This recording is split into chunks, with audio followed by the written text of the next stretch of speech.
예, 안녕하세요. 세네탈출입니다. 트럼프 행정부 출신들의 핵심 인사들, 실제로는 트럼프 이너서클이라고 할 만한 사람들이 한국의 4.15 부정선거 의혹에 대해서 적극적으로 팔을 걷어붙이고 나서고 있습니다. 오늘 그 얘기를 전해드리도록 하겠습니다. 우선 잠깐 자율구독료 말씀드립니다. 신한은행 140-012-108-493 주백모 프로덕션 꾸준히 도와주셔서 문제없이 진행하고 있습니다. 그리고 잠깐 신간 안내 말씀드리겠습니다. 중국과 딥스테이트의 미국 정복 음모를 다루는 스텔스워, 저자는 로버트 스팔딩이고요. 제가 지금 교일 중이니까 늦어도 10월 중에는 나옵니다. 백모가 서명해서 특별 선판매합니다. 지금 주문해 주시면 한 분 한 분께 서명해서 올리도록 하겠습니다. 자, 우선 이게 좀 큰 그림을 좀 보시죠. 이게 한국과 미국 사이에 자유보수 공동전선이 만들어져 가고 있습니다. 이 자유보수 진영의 한미공조, 한미연대는 사실상 없었습니다. 이게 왜 그러냐면 일단 외교 라인을 보면 미국 국무부는 이게 지난 75년 동안 내내 PC 좌파 성향입니다. 실제로 우남 이승만에 대해서 우리가 얘기를 할 때 공산주의와 싸우는 게 어려운 게 아니라 미국 국무성과 싸우는 게 어려웠다 이런 얘기를 합니다. 또 그러면 이제 거기는 이제 관료니까 그렇다 치고 아카데미아는 어떠냐? 대학, 교수, 지식층. 여기는 해체주의 PC 좌파가 장악하고 있습니다. 한국도 그렇고 미국도 그렇고. 따라서 아카데미아를 통해서 한미 간의 자유보수 흐름이 공조하거나 공명을 일으킬 수 있는 그러한 그 기회는 지극히 취약합니다. 세 번째, 자유보수의 사상과 철학을 들고 파는 국제활동을 하는 한국 지식인은 거의 없습니다. 영어가 자유롭게 되고 지중해로부터 미국까지 이르는 서양 지성사를 대충 정확하게 파악하고 있고 또 이 서양사를 정확하게 이해하고 있고 그런 의미에서 한편으로는 르네상스, 다른 한편으로는 프로테스탄티즘에 기반한 지금 이 개인, 자유, 실존, 인간 존엄성 이런 것들을 이해하고 그것을 국제 무대에서 같이 이야기하는 그러한 지성이 대한민국에 거의 없습니다. 자, 그러니까 결국 미국의 그런 보수 세력과 한국의 자유보수 세력 사이는 어떻게 연결되어 있냐? 복음주의 기독교로만 연결되어 있습니다. 이런 상황에서 이번 8월 25일에 아주 역사적인 사건이 벌어집니다. 이 한국 자유보수 진영의 핵심 멤버와 미국 트럼프 진영 그쪽의 핵심 멤버가 4.15 선거 부정 의혹에 관한 한미 공동 컨퍼런스를 열게 됩니다. 여기서 잠깐 과연 한국 사회에 자유보수 진영이 존재하냐? 매우 드물지만 존재합니다. 저는 상당히 엄격하게 세 가지 판별 기준을 잡습니다. 문재인에 반대하는 세력은 많을 수 있어요. 이재명도 반대할 수 있어요. 이석기도 반대할 수 있고 심지어는 민노총도 반대할 수 있고 문재인에. 전교조도 문재인에 반대할 수 있고요. 또 김무성도 문재인에 반대할 수 있고 조중동도 문재인에 반대합니다. 그러나 이게 그럼 자유보수냐 우리 동지냐 그건 좀 다른 문제거든요. 그래서 저는 우리 동지 자유보수라 그러면 3번 걸러져야 된다. 우선 첫째 세계관에서 걸러져야 된다. 미국에서 진행되고 있는 자유보수 혁명을 이해하냐. 즉 트럼프가 이끄는 자유보수 혁명을 이해하냐. 이게 그냥 아메리카 퍼스트 미국 애국주의 미국 국익 우선주의냐. 아니거든요. 이거 가치지향성이 있다고요. 그러면 미중 전쟁도 미국과 중국 간에 그냥 단순한 패권 전쟁이냐? 아닙니다. 거기에 가치가 숨겨져 있습니다. 미국과 히틀러 사이의 세계대전이 단순한 패권 전쟁이 아니잖아요. 거기에 가치가 숨겨져 있잖아요. 미국과 일본 사이에 일제 텐노 전체주의 사이의 전쟁이 그냥 패권 전쟁이 아니죠. 거기에 가치가 숨겨져 있었죠. 미국과 소비에트 러시아, 소련 사이의 갈등이 그냥 패권 다툼이었나요? 아니죠. 그건 이념과 가치가 분명히 숨겨져 있었습니다. 거기 안에 깃들어져 있습니다. 마찬가지입니다. 미국 자유보수 혁명을 이해를 하고 트럼프가 이끄는 자유보수혁명을 이해를 하고 미중 전쟁이 이게 문명과 세계와 가치를 둘러싼 전쟁이다라는 걸 이해를 하고 그럼 이게 어느 정도 진행되고 나면 북한 해방이 있을 수밖에 없다. 이걸 이해하고 이런 세계관을 가져야 비로소 자유보수에 입문하는 겁니다. 두 번째는요. 법치입니다. 법치는 법이 지배한다. 이때 법은요. rule of law. 법이 지배하는 그러한 시스템인데 그때는 rule of law인데 그때 법은 그냥 법이 아니라 자연법 정신을 가리킵니다. 즉 인간에게 분리해낼 길 없는 아주 본원적인 기본 인권과 자유가 존재한다라는 그런 개념을 거기에 갖고 있는 겁니다. 그러한 자연법 정신이 지배하는 체제를 믿는 것, 그런 체제가 돼야 된다고 생각하는 것, 그것이 바로 법치입니다. 그냥 실정법을 그냥 그게 지배하는 체제, 그게 법치가 아닙니다. 자연법 정신이 지배하는 체제를 믿는 게 법치입니다. 따라서 이러한 관점에서 보면 죄 없는 대통령을 언론이 나서서 마녀사냥을 하고 그거를 같이 거들어서 집권당의 범털들 김무성, 유승민류들이 나서서 불을 지르고 그런 다음에 끌어내린 다음에 헌법재판소가 완전 범죄를 맞춰주고 끌어내린 다음에 되도 않는 온갖 흉악한 범죄를 달아서 징역 30년 벌금 300억 뭐 이렇게 하는 인민재판을 자행하고 이거는 아니다 이거예요. 박근혜라는 분이 그 대통령이 유능했던 무능했던 이건 아니다 이거예요. 이렇게 가면 민주공화국, 자유민주공화국은 없어지고 폭도공화국만 남는다. 그래서 사기 탄핵이라고 저희가 목이 터지게 반대했던 거고 또 지금도 반대하고 있는 거죠. 또 공수처 같은 또 부동산법 같은 이런 악법들 이거는 명백히 법으로서는 실정법 맞아요. 그러나 그게 과연 법치 즉 자연법 정신을 반영하고 있냐 이거예요. 악법이라고 그래서 저희가 규정하는 거죠. 이런 컨셉이 있어야 자유보수입니다. 세 번째, 사회로 선거 부정 의혹을 들고 파야 자유보수입니다. 이거 굉장히 중요합니다. 이건 왜냐? 선거라는 건 공화국의 근본이고 이번 사회로 선거에 대해서는 이해할 길 없는 그러한 그 방증 혹은 직접적인 통계 패턴 이게 말이 안 되는 것들이 나와 있고 거기에 대해서 문제를 제기한 것을 이해할 수 없이 법원이 지금 질질 끌고 있고 그래서 이건 부정선거 의혹이 있다 이거예요. 이거 들고 파야 돼. 이건 공화국의 근본입니다.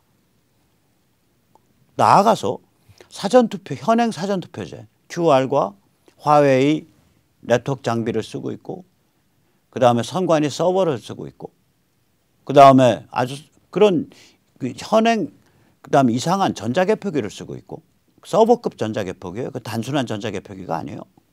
이거 말이 안 된다. 이건 말이 안 된다. 라고 선거 부정 의혹을 들고 팔 줄 알아야 그게 자유보수입니다.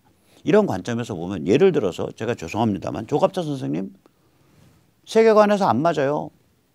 트럼프 계속 욕하고 바이든 찬양하고 그래요. 세계관 안 맞아요. 그러면 사기 탄핵 뭐 이런 쪽에 그럼 그 양반이 자연법 정신 이런 거 많이 내세우고 있냐. 그건 뭐 왔다 갔다 해요. 제가 보기에는. 김무성이 도장 들고 튀었을 때 신의 한 수라고 불렀어요. 그러면은 사회로 부정선거에 대해서는 어떻게 하냐. 아, 마이너스예요. 그럼 이 양반은 마이너스 2점이다. 최소. 최소 마이너스 2점이다. 그럼 우리 동지 아니네. 우리는 3점이 돼야 1 돼야 3점이 돼야 우리는 동지예요. 이런 각도에서 예를 들어서 우리가 이름 있는 유튜버들 하나하나 저 저울에 달아놓고 저 세 가지를 걸러내면 저게 아니라 그래도 뭐 적이라고 부르기는 그렇습니다. 그러나 동지는 아니다 이거 최소한. 핵심 동지는 아니다. 이번에 8.15 한미 컨퍼런스에 나오는 패널들은 전부 이런 동지적 관점의 분들입니다. 민경욱 전 의원, 석동현 변호사. 저랑 이름은 같습니다마는 한림원 원장이었고 통계학자시고 원로 통계학자시고 서울대 교수를 하신 박성현. 그다음에 이론 물리학자이자 명지대 교수를 하고 있는 박영하. 그다음에 안동데일리의 주충렬 기자. 이분이 그 서버급 전자개표기의 구조를 밝힌 분이죠. 증거를 채집한 분이죠.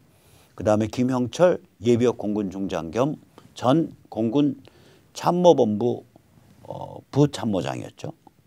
그리고 뭐 이런 사람들이 이번에 한국 쪽에서는 출격을 합니다. 비록 한국에 오지 못하지만 팬데믹이라 인터넷으로 연결돼서 미국 쪽에서 출연하는 분들 6분쯤 계시는데 그중에 4분만 소개하겠습니다. 우선 첫째 캐슬린 맥팔랜드 전 백악관 국가안보 차장이라고 보통 얘기하죠. 국가안보 보좌관, 국가안보 부보좌관입니다. 이분이 로버트 맥브라이언 지금 현 국가안보 보좌관을 추천한 분으로 알려져 있고요. 학교도 뭐 박사학위 논문만 안 썼지 MIT까지 나오셨고 오랫동안 정보 분야에서 일했던 분입니다. 비교해서 말하자면 아주 트럼프 이너서클에 가까우신 분이에요. 그 다음에 댄 슈나이더. 댄 슈나이더는 미국의 이제 보수 NGO의 맏형이 미국 보수주의 연맹이고 그 미국 보수주의 연맹이 한 해 몇 번씩 치러내는 행사가 보수주의 행동회의, CPAC, Conservative Political Action Conference, 보수주의 정치행동회의. 그건데 이 ACU CPAC의 사무총장, 실제로 ACU CPAC을 조용하게 이끌고 있는 분입니다. 댄 슈나이더. 그 다음에 프레드 플레이츠. 이게 이제 아주 무거운 분인데요. 이 미국의 정보기관을 총괄하는 기구는 백악관 국가안보회의입니다. 백악관 국가안전보장회의입니다. NSC. NSC는 상설기구고요. 굉장히 큰 기구예요. 그 NSC는 국가안전보장회의는 우리나라 국가안보회의의 의장이 문재인이듯이 거기 국가안보회의 NSC의 의장은 트럼프 대통령입니다. 그러면 이제 의장 말고 그 다음에 누가 있냐? 보드 멤버라고 있습니다. 위원. 그럼 위원은 누구냐? 폼페어. 그 다음에 에너지 장관. 그 다음에 국토방위, 국토안보부, 홈랜드 시큐리티 장관. 이런 사람들. 그 다음에 국방장관. 이런 사람들이 줄줄하게 줄줄이 NSC 위원을 구성을 합니다. 그러면 이게 상설기구인데 그러면 상근자들은 무슨 조직이냐? 그걸 NSC 스태프라고 부릅니다. 미국 사람들 이제 이런 용어가 있어요. NSC가 얼마나 살벌한 조직인지 얘기할 때 친구가 NSC에 근무한다고 쳐봐요. 친구한테 야 너 NSC에 근무한다면 그런가 봐. 거기서 너 무슨 일 하냐? I sweep the floor. 나 그냥 빗자루질 들고 청소해. 알려고 하지만 알면 다쳐 그 소리예요. 이거 살벌한 기구입니다. NSC. 상설 정보기구고요. 여기에 모든 정보가 집중되는 기구예요. 집중되고 분석되는 기구인데 백악관 소속 상설기구죠. 이 NSC에 그러면 그 상근자들의 총책이 누구냐? 이게 Executive Secretary, 그러니까 사무총장입니다. 이거를 다른 말로는 Chief of Staff라고 부릅니다. NSC의 스태프장, 참모장. 그러니까 이게 이제 굉장히 무거운 분이죠. 정보계통에서 수십 년 일한 분입니다. 프레드 플레이츠. 그 다음에 이제 우리가 익숙해하는 고든창, 중국 및 국제질서 비평가죠. 그래서 이런 분들이 미국 쪽에서 참여를 해요. 그러니까 이런 분들한테 한국의 사회로 총선에 대해서 알려야 되기 때문에 몇 명이 모여서 저도 끼어서 한 20페이지에 달하는 이런 자료를 만들었어요. 이 자료 제목은 The Suspected Congress Election Rigging in South Korea. 대한민국에 있어서의 총선 부정 의혹이라고 해서 쭉 이런 자료를 한 20페이지쯤 만들어서 이분들께 다 보냈습니다. 아주 반응이 좋으세요. 뜨거우세요. 이 자료가 다루는 주제들을 보면 일단 통계 분표가 이게 말이 안 된다. 이게 이제 우리 통계학 원로이신 박 교수님, 그러니까 박 전 한림원장님, 그분이 정확히 짚어주시고 있죠. 그 다음에 굉장히 의심스러운 에피소드들이 많다. 예를 들어서 아니 어떻게 떡진 빳빳한 신권이 막 튀어나오냐. 다 접어야 되는데 보통 접어서 넣는데 그것도 한두 장이 튀어나오는 것도 아니고 그냥 뭉치로 신권 뭉치가 튀어나오냐. 어떻게 두 장씩 달라붙은 게 튀어나오냐. 말이 안 된다 이거는. 이제 이런 얘기들이거든요. 저희가 하는 얘기가. 예, 그래 의심스러운 에피소드가 이게 많이 있죠. 그 다음에 이제 QR. 이 QR이 선거법상에는 그러니까 바코드 가로치고 막대 모양의 그래프인데 이 사람들 QR 쓰는 걸 고집한다고요. 그럼 QR은 뭐가 좋냐? 여러 데이터를 심을 수 있어요. 그리고 눈에 안 띄게 안 보이는 층위로 데이터를 심을 수도 있고요. 그걸 스테가노그래피라 그러는데 겉으로 드러나는 QR 값하고 눈에 안 보이는 값이 다를 수가 있다고요. 그래서 QR은 굉장히 위험한 물건이에요. 이런 데서 쓰기는. 근데 이게 주구장창 QR을 쓴다 그러거든. 거기다 QR 쓰고 났더니 투표지 본체에 그 투표지 한 장 한 장의 고유값을 가진 그 값이 남아있단 말이에요. 원래 그거는 투표지가 이렇게 있으면요. 본투표 같으면 그 고유값 있는 부분은 이쪽에서 잘라집니다. 이렇게 돼서 잘라져요. 이렇게. 근데 이거는 사전투표지 쪽은 이게 없는 거예요. 잘라지는 부분이 없고 여기에 QR이 가운데 뻑 박혀 있으니까 그럼 이게 예를 들어서 1, 2, 3, 7, 8, 9, 10번이다. 뭐 이걸 알 수 있는 거예요. 그럼 만약에 이제 선관위는 부정하고 있지만 누가 해킹을 해서 1, 2, 3, 4, 5, 6, 7, 8, 9, 2, 3번이 박성현이한테 발급된 사전투표지였어. 그럼 박성현의 투표 로그가 남아버리게 되는 게 돼요. 이게 비밀투표 깨져요. 그래서 이거는 아닌 것 같다. 이거는 법에도 안 맞고 그래서 이런 얘기가 있고요. 그 다음에 이제 이 전자개표기. 이 전자개표라는 건요. 결국은 이거 아니에요. 이렇게 투표지가 있으면 도장이 여기 찍혔냐, 여기 찍혔냐, 여기 찍혔냐, 여기 찍혔냐죠.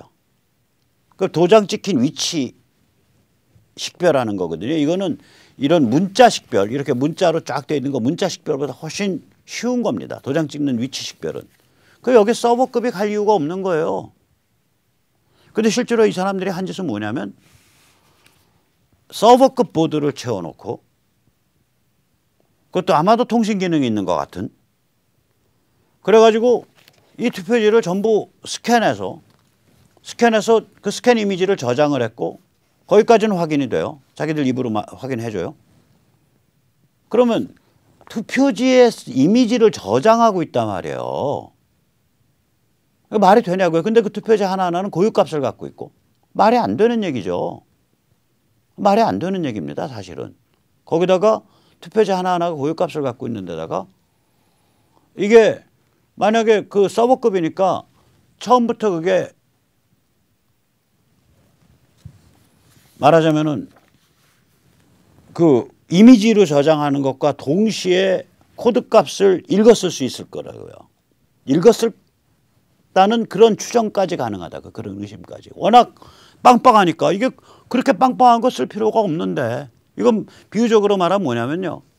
우리가 냉장고 보시면 냉장고에 들어가 있는 그 조그만 마이콤 작은 컴퓨터가 있어요. 작은 컴퓨터 보드 요만해 갖고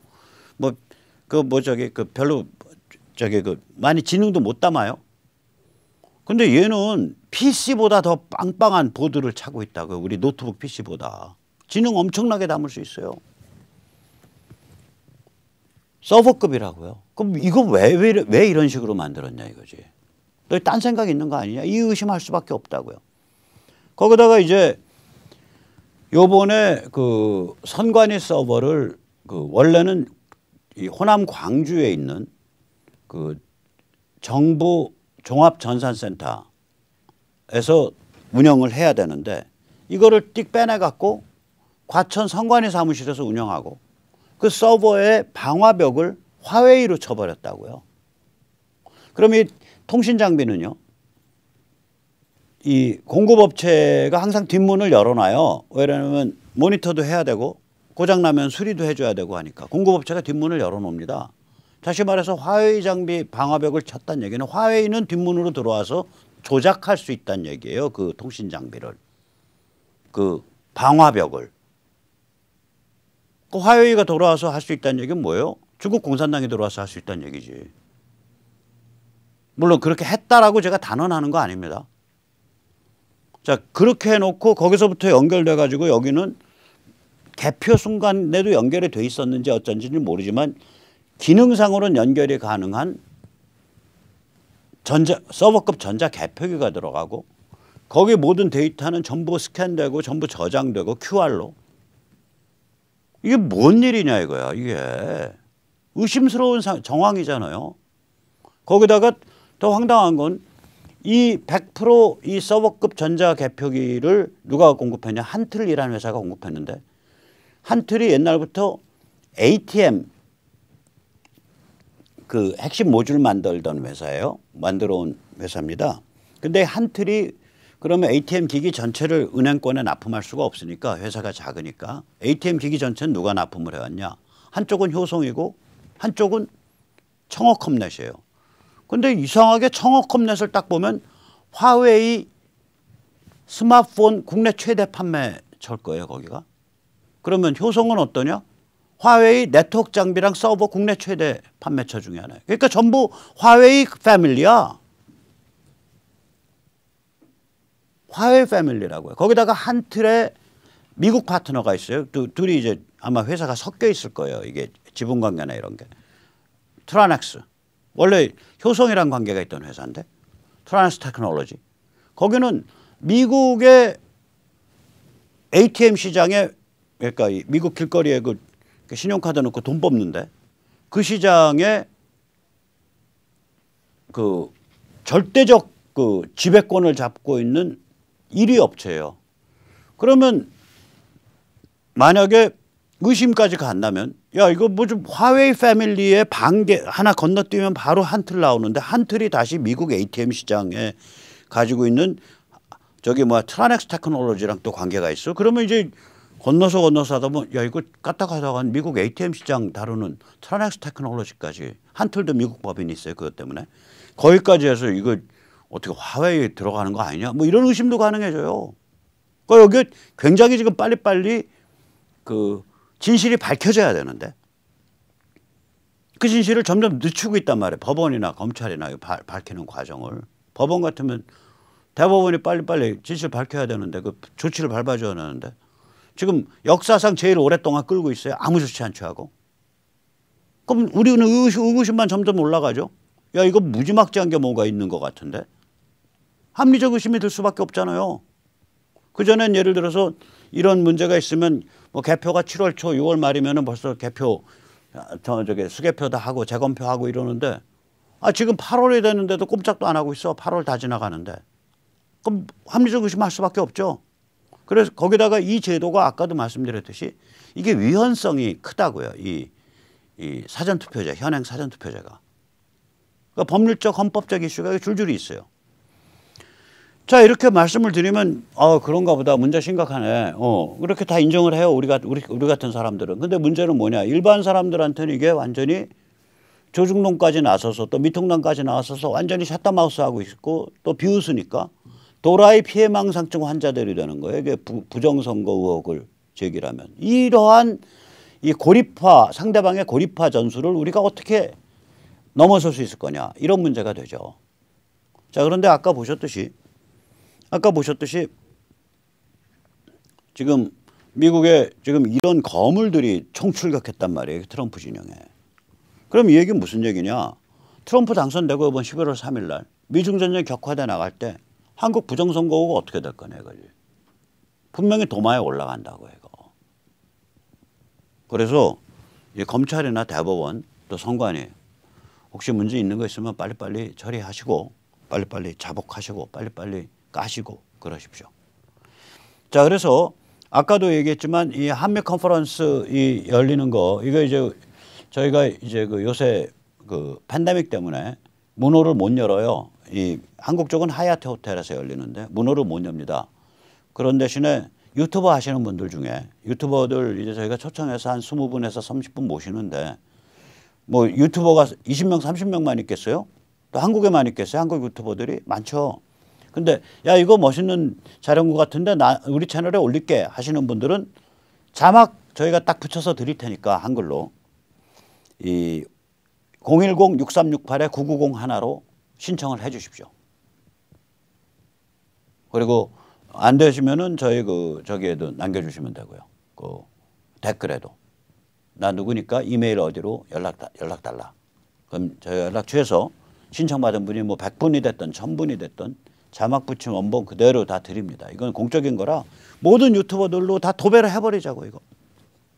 아 이렇게 멋있는 미국 트럼프 진영의 이너서클 핵심들이 다 나오고 있는데 그건 무슨 뭐 채널 하나둘이 독점할 일이 아니죠.